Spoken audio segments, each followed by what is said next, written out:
I want to tell you a story today that I sort of came across while I was travelling in Victoria in the last few days about a man called Stan Savige.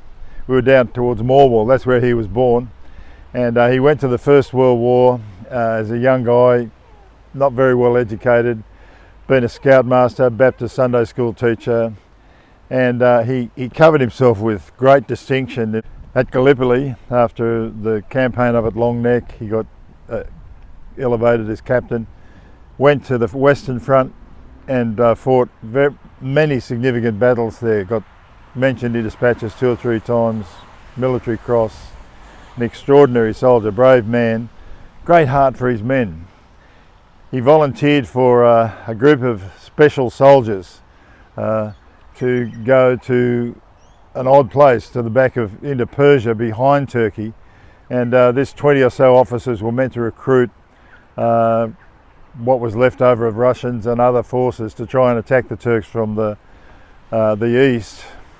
And there, while he was there, he found great swarms of refugees, Christian refugees, Assyrians they were, being pushed away by the Turks and pursued and hunted down.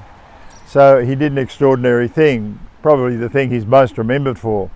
He formed a little group of men. He got about 8 men with him, and he fought this rearguard action behind the fleeing refugees against the invading forces who were pursuing them. And he managed to persuade them that there were far more than 8 of them, and he had all sorts of tactics to kind of keep the pursuers at bay and to give the refugees a chance to flee and get to safety. Probably 50,000 of them. The Assyrian church in Australia today still reveres Stan Savige as almost a saint. He's the man that rescued them, and they tell his story over and over. If you go to Australian Story, the ABC thing, you'll find there's a whole documentary about this. Well, one of the interesting things about Stan Savige was when he returned from the First World War and to civilian life, his faith, which he'd had which he took to the war, obviously just a young man, Baptist Sunday school teacher and so on, was pretty severely tested, and I would imagine that was the case for many men. They went there believing, God was on their side and all that sort of thing. But the brutality and the shock of war knocked a lot of that sort of simple theology out of their system, and many of them struggled when they came home to sort of recover that faith. He said, I think, to his nephew on that documentary, he was sort of disillusioned with formal Christianity, although he never stopped believing in God. One of the things that he did when he came back was to begin something that became an extraordinary effort in Australia. It's called Legacy. He began to work out ways he could help, and a group of others, how they could help the widows and orphans who'd been left behind, like these 60,000 men who served here in Vietnam, and many of them left widows and orphans behind, and that's the awful cost of war. And when the war's done, who's going to care for them? Well, Stan Savige and his friends did, and they formed this thing called Legacy to particularly focus on, take a small group of kids down to his holiday house, and that's how it began. And for the next 20, 30 years, he was the head of Legacy, and he gave a wonderful gift to Australia. In the little letter that Jesus' brother James wrote, he said, true religion is looking after the widows and the orphans. And I think Stan Savige, probably covered in military glory, he went to the Second World War and he won more distinctions, ended up knighted, brigadier general and so on. And he had a fantastic military career. You can read it, and there's a book called Anzac Sniper, which is his story.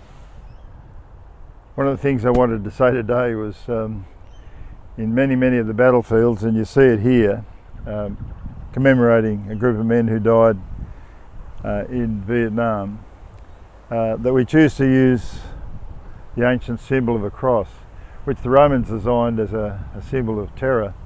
But something happened on a cross one day that turned it into a symbol of hope, and we put it on the graves of soldiers all across the world.